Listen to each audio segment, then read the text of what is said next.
Thank you for listening to the Matt's Movie Reviews podcast, available on Podbean, Apple Podcasts, Spotify, Google Podcasts, Amazon Music, and Stitcher.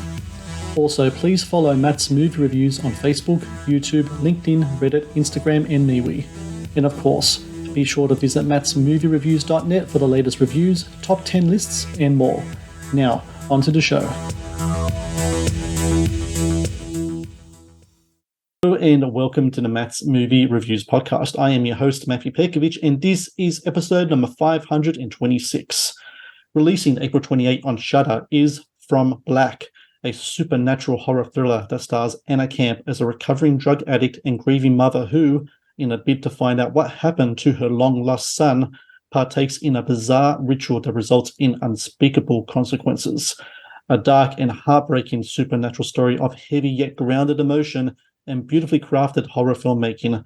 From Black also marks the latest film from director Thomas Marchese, who I'm glad to say joins me now on the podcast. Thomas, how are you today? I'm great. Thanks. How are you?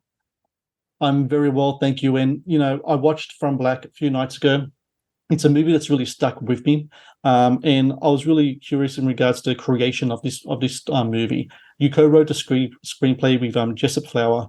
And it's interesting in that it's a story of kind of like two halves, but they come together to make a perfect whole. On one end, you have this drama about a woman who's really dealing with what is many parents' nightmare, like the loss of a child.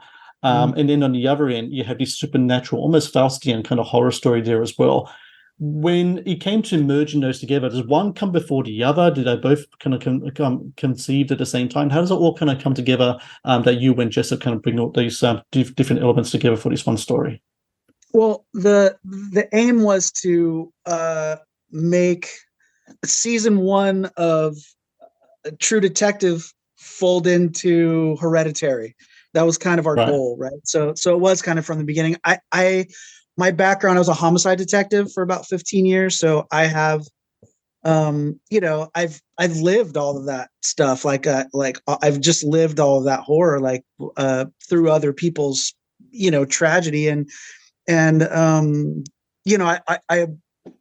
knew I wanted to touch on that, all of that, that darkness. But then what if there was a scenario where, you could undo something like that, and what kind of price would that entail, so that was kind of where that concept came from. But yeah, no, that was a very conscious decision to kind of take it from really, really grounded reality and then fold it into a horror movie kind of halfway through where you're like just floored. So that was the aim, kind of because a lot of people with like an A24 type movie, which are the movies that I love, take something like The Witch. That was marketed as horror, but it's not really horror. So then you have horror fans ticked off because, they feel like they got misled or it wasn't really horror. So I wanted to kind of feed that part of me that loves that really smart, kind of elevated horror, but then actually also deliver on the horror. So hopefully, we were able to do that.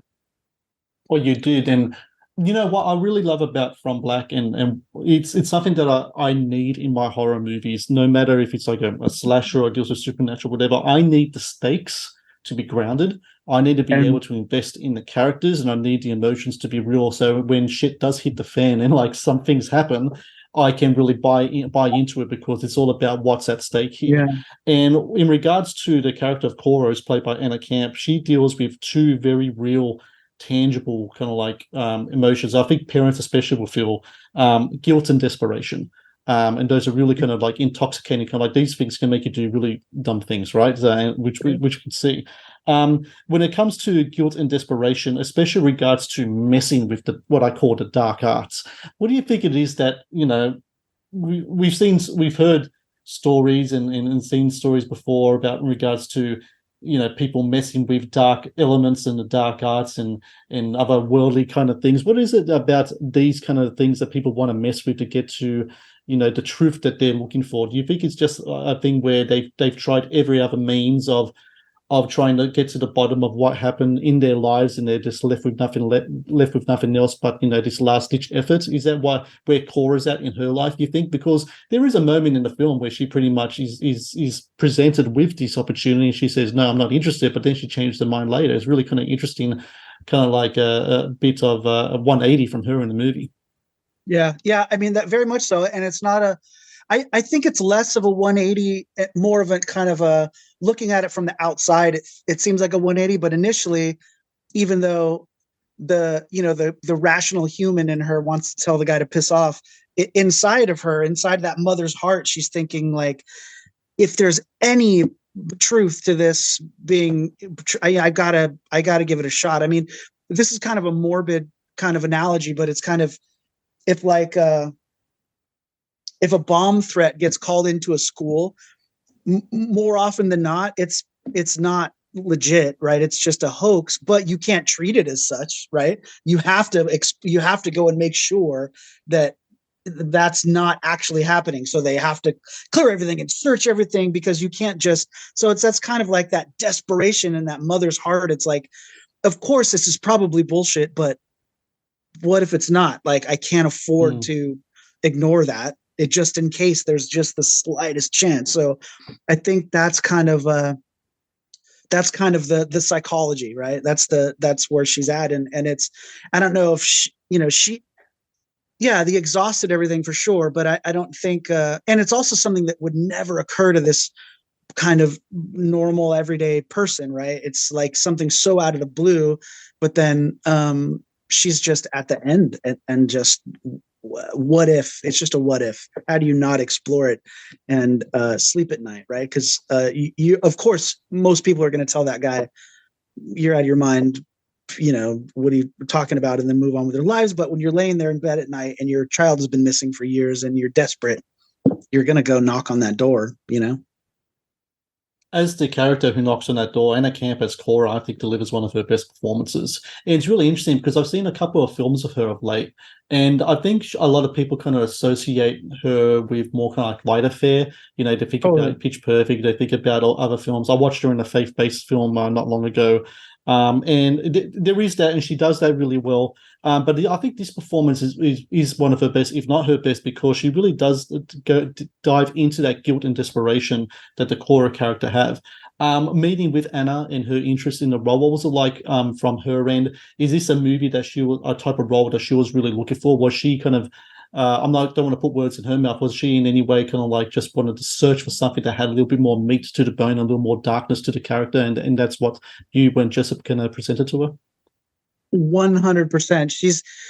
She's been pigeonholed a little bit just because she had success in kind of that lighter fare, so that Hollywood all keeps wanting to put her back in those movies and those shows and everything, which she's super grateful for, and she's amazing in all those things. But there's a huge part of her that's dying to do deeper, more nuanced and heavier and roles that so she was all over this, like really excited to do it. And it's kind of funny because she Kelly and I, or my producer Kelly Fraser, one of my producers, kept going to her. They had just done a movie together previously, not too long ago, and Kelly kept taking names to her about actors we were talking to and looking at for Cora. And what do you think about this gal? And oh yeah, she's good. And or yeah, I think she'd be great. Or I'm not so sure, whatever. And then eventually she's like, what is this? Like, what are you doing? Can I read it?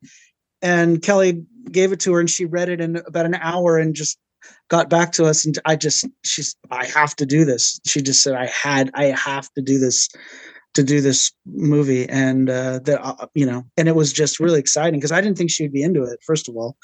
And then, I just didn't think she'd want to do it. And then just seeing her, I cannot wait for people to see Anna in this movie, because she's never done anything like this before. And it's so heavy, and her performance is just absolutely incredible. It's incredible. And John Ailes too, her is amazing in this movie. Well, really, John Ailes is great in the film. He plays Abel. Interesting use of the name as well. Anyone knows the biblical context of the name can draw some conclusions in regards to that. But he does very much kind of like he's part of like her support group of like of people who have like kids that have been abducted or missing, and he kind of like plays kind of like he has a shared trauma with her, but he's kind of like the instigator. He's the one that kind of brings everything forward to her to kind of, he's kind of like Yeah. almost, I don't want to give away too much, but kind of like he's the one that kind of Mhm. pushes her towards that blackness. When it comes to that notion of shared trauma, I'm sure yourself as a detective, you would have seen a lot of that, wouldn't you? Like a lot of people, victims coming together and trying to help each other out as Mhm. well. How much of that kind of like background in regards to yourself do you share with your actors in regards to the real life kind of like emotions, real life consequences, and real life kind of like support groups that these a lot of people victims of these crimes will go through? Do you share kind of like stories? Do you share do you share cases? Do you share anything like that to try to help your actors get into really to the crux of who these characters are, which again goes back to those themes of guilt and desperation?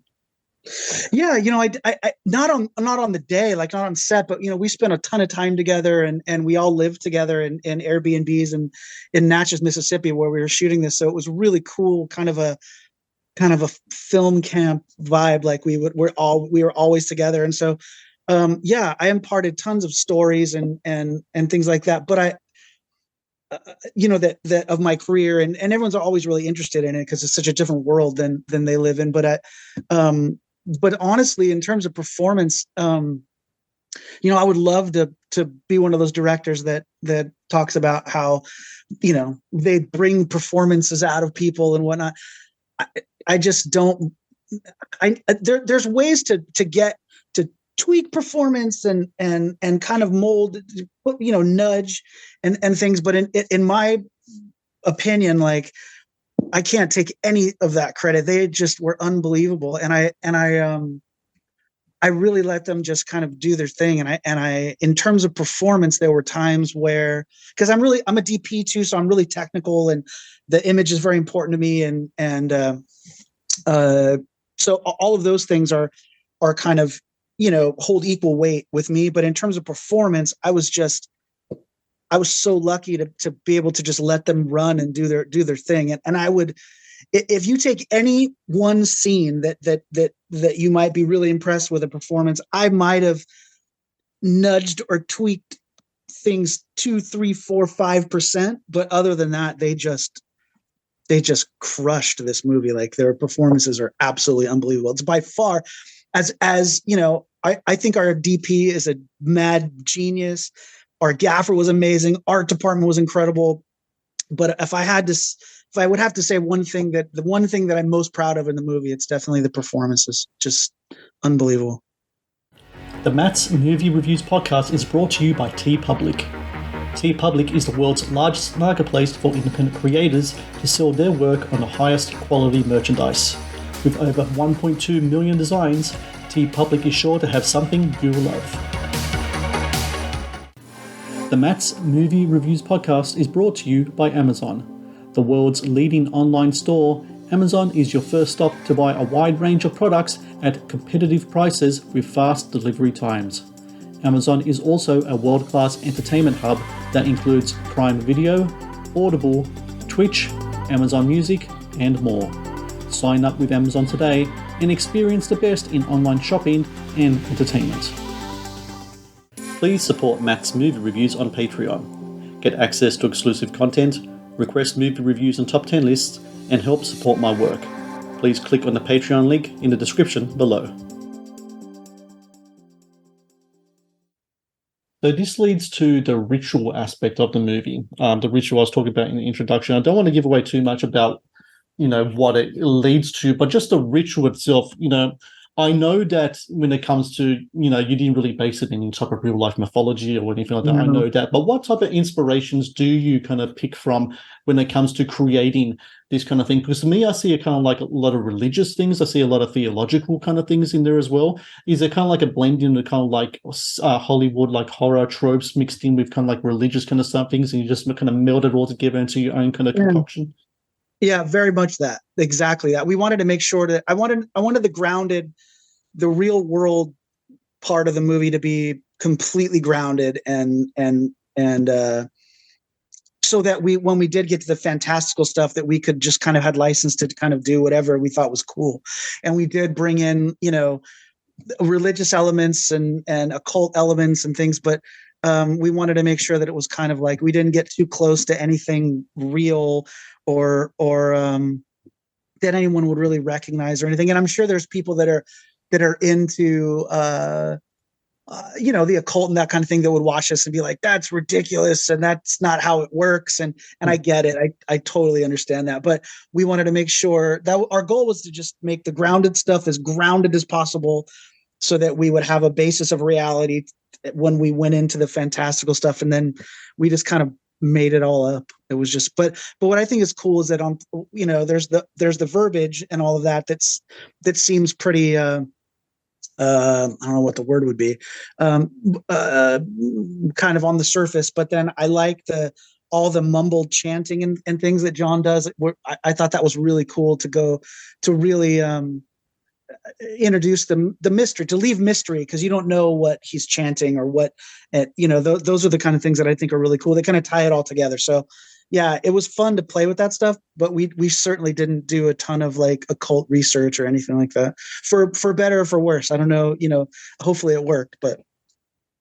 Well, it works. And then also, I think you and I'm sure you're much as a film buff as I am. I think we've heard too many type of weird stories from sets like The Omen and The Exorcist, where they're dealing with what I call the dark arts, and then all of a sudden a fire gets lit in some bloody studio. So it's always good, I think, just to keep a nice safe distance from that stuff. Yeah. I want to talk about this. Yeah. Yes. Oh, yeah. That's right. You're in that old house. You don't know what you'll be evoking in that place. Speaking of your DP, Duncan Cole, when you work with him, and you yourself a background as a cinematographer as well, when it comes to the visuals in the film, they're really rich. The darks are really dark, and the sequences in the film, they're kind of like almost like dream sequences, are just really kind of mesmerizing. But there's a thickness to the texture of the images as well that I really appreciated as well. When it came to that kind of stuff, and the other dealing more with the fantastical kind of stuff as well, how do you like to approach it? Do you have a visual diary? Do you storyboard? What's the approach that you and Duncan kind of have towards those kind of visual elements in the film? That's probably the only. This film literally could not exist if we hadn't been as prepared as we were, because we shot in 20 days, which is crazy. It was really ambitious shoot, and I had been sitting with the script forever, kind of in a vacuum. Jessup and I, and then trying to get it made. We almost got it. We almost started right when COVID hit, and we had to pause, and we had all these different changes, and it gave me a long time to develop everything. And I had time to board it all myself. Then Duncan he lives in New Zealand. So Duncan and I over Zoom boarded the whole movie again over about 15, 20 hours of Zoom time. And then when he got here nice and early. So we took an entire week and physically he and I walked every location over about a week, a little longer than a week. And we boarded it again so that we never, ever, boarding a movie with your DP in the location is the most valuable thing you can do, in my opinion, for a movie, because we over those 20 shooting days, we never, ever had a day where we showed up on set and we're like, man, where are we going to put the camera? I'm not quite sure. Cause most every movie has those days, and we just didn't. I mean, our first 2 days, we wrapped that. We were way ahead on time, which first 2 days on a movie, that's a big time morale booster. So, and as far as like the way that we work together, Duncan is just incredible. I mean, I'm a DP. I've got a good eye, and I consider myself a competent DP, but man, he's just on another level. And what was really cool about that is that, I'm not the kind of director that just go set the camera over there. I need a medium. Like that's not, I'm really involved in the image, but Duncan is so talented that, essentially my experience as a DP, the most valuable thing that it lent this movie was just the fact that he and I had a common language and we could communicate, and that was the biggest plus, because beyond that, it's just the guy is just incredibly talented. Like, just I never want to make a movie without him. He's amazing. And another great thing about the movie as well is the score. I mean, I want a soundtrack for this film. I mean, Luigi Johnson, what he did with the score in this movie is I love hearing fantastic. that. There are, I mean, there are horror movies that use kind of like ominous, kind of foreboding scores, and they kind of seem kind of, stock and such. But what Big Luigi time. does in this film, it's such a mood setter. It really is, and I found it incredibly impressive because not only does it match the tone of the characters' emotions and the visuals as well, but what I really appreciate about his score is that I think too many horror filmmakers these days use score as kind of like another tool to kind of put in a jump scare. This movie doesn't Yeah. have jump scares, number one, which is awesome. I love it. It's all about mood. It's all about kind of like, Mhm. that grounded emotion we're talking about.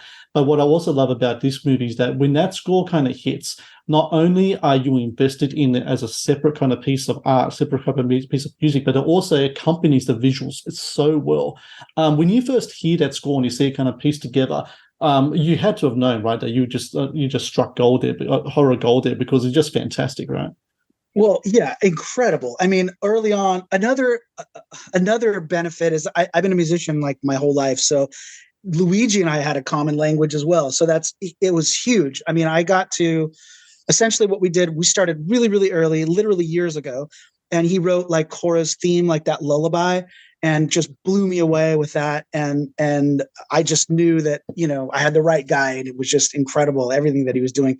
But then once we had picture locked, I actually went to his studio and sat next to him for weeks, and we crafted the score together. And to be there real time while this was, we were putting this thing together was just unbelievable. And he's so the way that world works, movie music, is like if you're lucky enough to work with one of the big, the big composers in the business, they employ like legions of really talented musicians that piece these giant scores together, and then those really talented musicians get like a little tiny throwaway credit.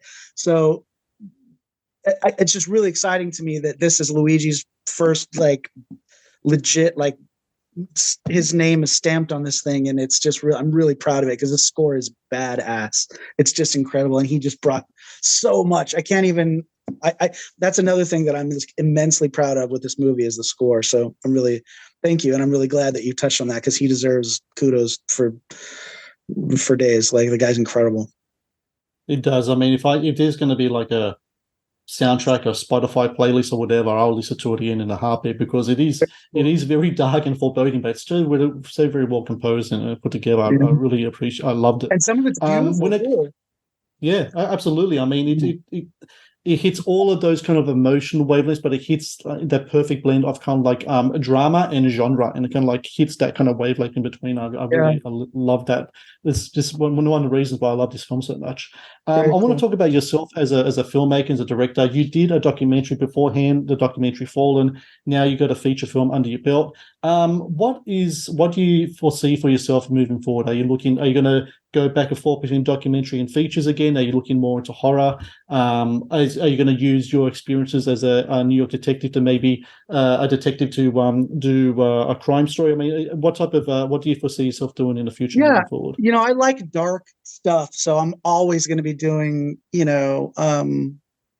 grittier, darker things, but not necessarily all horror. I mean, I'm definitely never going to do a documentary again. I mean, I can't say never, but it just took a lot out of me, and just the nature of that thing was just really, really heavy. And I Mm. feel like I've kind of done that, and I got really, really lucky and had early success with my first feature. So I'm really, really lucky. So